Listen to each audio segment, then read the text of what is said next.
Hello, dreamers, and welcome back to Perla's Dreams.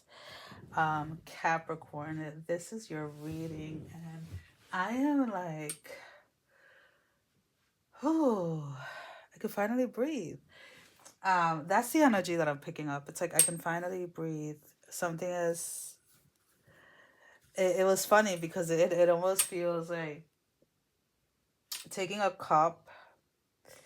Like when you're done drinking something or whatever, and you take the cup and then you dump it, and then sometimes there's like a little bit of liquid or whatever left. This is going somewhere, I promise. And it's like you look at it, you're like, wait, no, we don't need that. And then you like literally turn the cup completely upside down, and it's like you're holding it there for like a couple of seconds because you want every single drop of whatever that liquid is, like let's just say water, to come out.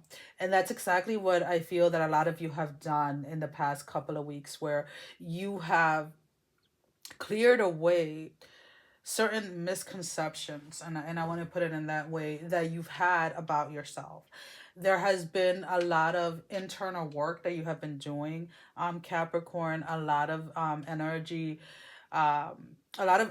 invested in like your self-worth, or your like self-growth, or like growth programs, or whatever it is, that you have finally come to a point where it's not like you're trying to fix yourself. It's like you're learning to honor yourself. You're learning to honor your inner voice. You're learning to honor who you are, and you're just learning to be yourself unapologetically. And I really love this energy for you. Again, there may have been this there was a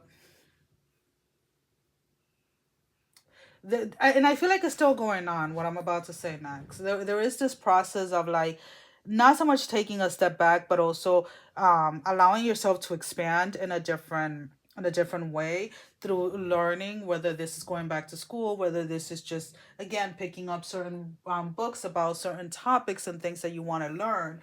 But whatever it is that you are indulging in, excuse me, sorry, I almost like knocked down the camera. Whatever it is that you are indulging in at this moment in time, when it comes to like learning or something like that, it's it coincides with your path, with the path that you are walking at this moment in time. And what I want to say here is, Capricorn, that's so cute. Um, like when, because they're showing me a lollipop, and it's like it's so freaking cute. And I'm like, what the heck? What am I supposed to say about a lollipop? But if you really think about it, like when you're a child, right? Um, and you go to the doctors. Hold on. Um, when you go to the doctors, and I'm sorry, I just had to look something up online. I'm like, what does lollipop like represent, like spiritually? And it says the spiritual context of a lollipop can symbolize childlike innocent sweetness, a simple pleasure, a need for comfort, or a temporary moment of indulgence, right? So what I was gonna say was like there's this thing, right, when you go to when you well back when, because now you're not allowed to give anybody anything, but back when you were a child, when I was a child, and you would go to the doctors and get an injection or get a checkup or whatever, you would get a lollipop, right? Except for when you went to the dentist, you always got a toothbrush, but you would get a lollipop. And the lollipop was again to like reassure you, to comfort you after, the shot that you got or whatever it was. But it was like something that you would look forward to, right? And that's kind of like the energy that you are meant to embrace at this moment in time. It's like you're being rewarded for something, or something is finally falling into place after a difficult or challenging time of achieving something, or a difficult time of getting to a goal, right? And you're just like, ah, this is so nice. Like you're being asked to indulge in it, because Capricorns, as a fellow Capricorns, we know we're all, if we're not constantly like chasing another goal, or constantly thinking about the next thing, Sometimes we kind of question like, hey, who the heck am I, right? And it's like you're learning this other aspect of life, of just embracing and indulging in the moment without having to over overanalyze the situation, right?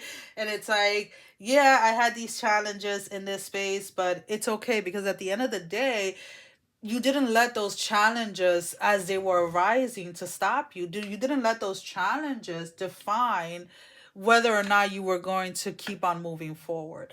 And that is a very beautiful energy for you guys to be in at this moment in time.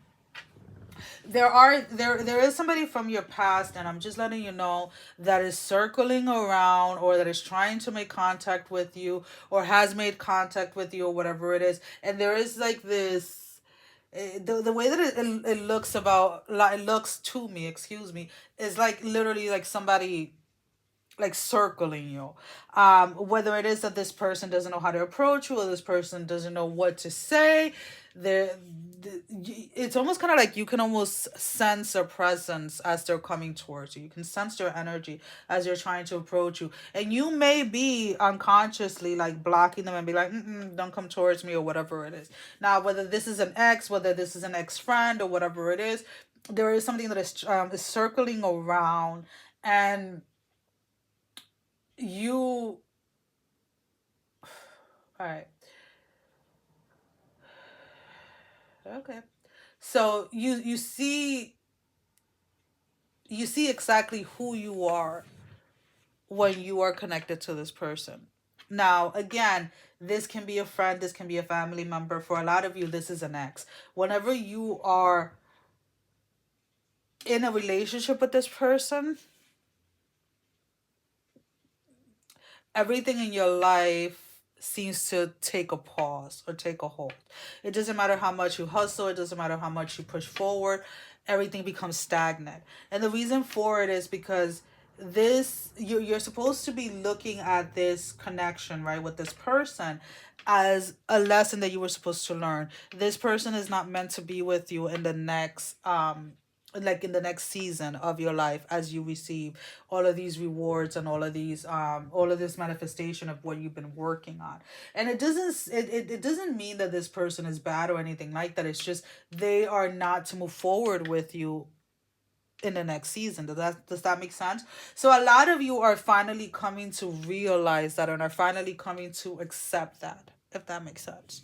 Um there is definitely a strong bond between you and this person, but just because there's a strong bond, just because there's chemistry or whatever it is, doesn't necessarily mean that it is good for you. Like, fire is wonderful. It warms things up. You can use it to heat up food and everything like that. It is beautiful, majestic to look at, but that doesn't mean that I'm going to keep my hand in the fire and burn myself. Just because it serves a good purpose doesn't mean that it serves a good purpose if, again, I am burning myself with it. You get what I'm saying? And that's kind of like how you have to look at this person, or your connection with this person, as this person is trying to come back around, is what I'm picking up. There's no need to there's no need to revisit this. There's no need to reopen anything with this individual. But aside from that, everything looks pretty good for you. Again, maybe get yourself a bag of lollipops for this month. I think I'm gonna go ahead and see if any of the kids have any upstairs in their room, because I know they be buying candy sometimes. And I think I'm gonna enjoy a little lollipop today. But anything that puts you in that space of like childlike, that innocent space, that space of indulging, right? It is still a little cold up here in Connecticut, so like going out and like, playing tennis and things like that is not really gonna do it for me at this moment. But anything that can really bring you into that space, try to do it as much as possible during this time. That may be like sitting down and watching like an episode of like your favorite cartoons. Like I remember as a child, my dad loves Tom and Jerry, and we used to watch Tom and Jerry. So whenever I feel like I need to be in that space of like innocence or whatever, and I really don't care what your opinion is on Tom and Jerry, I'm just sharing. I'll put an episode of Tom and Jerry and just watch it and just be like, oh, that was good. So something like that. Like try to indulge in things that bring that innocence or that childlike energy to you. All right, so let's go ahead and let's pull out an oracle card for Capricorn Spirit. One card for Capricorn. One card for Capricorn Spirit. One card. The owl. Ooh, I like owls. All right. Behold, behold sight, O ancient ones, for there is magic in the darkest of places if one dares to open their eyes. Ooh, I love this deck. So this is the deck. So again, we had like it's learning to. I feel this really strong energy of just learning to embrace like every aspect. Like a lot of you Capricorns have always been like, oh, life has been so challenging. Life has like I get it because again, I'm a fellow Capricorn. I've had my share of things that should have taken me out, right? But in those spaces, I never really got out of them until I learned to embrace the state that I was in. Until I learned to give that state of mind, that physical state, that emotional state, that spiritual state, a space to be heard, to be seen. And then I was able to see clearly what I had to do in order to move myself out of that state. So, Owl has called because you are one of the great keepers of wisdom. Even if you don't know it yet, you have knowledge and experience that others need. You have something to share with the world, a voice that must be heard and healing that must be shared. This is a natural path for you. And as the saying goes, when the teacher is ready, the student will appear. You are being asked to expand your spiritual knowledge in the realm of the owl, the night. Some quiet messages and signs wait for you in the unknown void where light is not present. This message is amplified if you also pull the greed of the darkness. Why didn't I only pulled one card? So yeah, I mean when you allow yourself to go deeper into just what you're physically seeing, things begin to change. You begin to see things a lot more clear, and you begin to be that echo of hope, that echo of life, that echo of success. I want to say success because a lot of Capricorns, that is one of the main things. It's like you want to be successful in your finances, you want to be successful in your career, in your love life, and everything. And it's like you get to identify, you get to define what the success is for you. Well, guys, as always, thank you for all your love and support. Thank you for liking, sharing, subscribing to the channel. And if you haven't done so, go ahead and do so. We would love to have you. Sending every single one of you love, strength, and blessing, guys. Take care. Love you all. Bye-bye.